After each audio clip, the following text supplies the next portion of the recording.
Nang lagliba February ki tang kunga mari kunga manga kunga taruk ta umumi istama ama pangthokani haina Darul Ulum Horibi Markaz gi maning thangba nganglo labukta mayam sen saba hojariba si hojik lamdam masida su deba ki rang parang chauba thodo athok kaya gi marak asida Arvis tamasi pangthok nanabgi damak sem sajari ho najari Arvis tamasi ngasi dagi abidi chahi amagi mamang hogiba 2023 gi February thada Nizamuddin Markaz dagi leblak khraba tarik tamlak khraba dugumba istama mani istama sigi pandam di Aikoi mipung khuding mak drama chen ba misak oiba phattaba khuding mak thadok pangamba Aikoi punamok bok sembi rakliba mapu Allah mahat ke haibe inba misak ama oine na bo hot na ba Aikoi khuding mak imanam sung yakin mapung phana leiriba sangsara sida silen magaloina na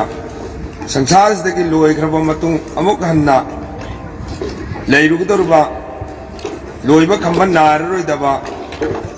because Akhirat ki punsida Nungaya Fana Awang Bathaki Janata Pangunabgi Damak Amasung Sansaras the Leminary Putting Makasin Si Janana Ikoi Fatava Tabuk Pudding Maktadokaga Mapuna Highway in Bamisak Ama Uinabagi Pandamda Hotaribani Hariba Istama asiki damakta hojik yumthong khudingi mipung khudingmak chatna ho najariba kanggu sing mipung khudingmak unaraga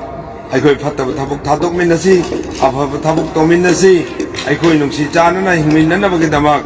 lamdam masida tanggu leitaba adugumba yamna peace oiba shanti oiba punsi mare lama phangnana bo hotna basi tangai phattaba lai haiba message asi mipung khudingmak ta piri amasung Arvis tamasidi harau kumai nati kapchabagi amasung mapugi thogallon mapung phana pangthok tanabagi amasung lamdam masi shanti phangnanabagi tangdu leita ba punsi mare lama phangnanabagi damakta miyoi bagi lamta sajak chatkadaba character moral akhlaq semnanabagi damakta khang hairaba dugum bages kaya laklaga maram chaba speech kaya nasihat kaya amasung wafong kaya Thanamgadoriba, Aikoida Taki Rangadoriba,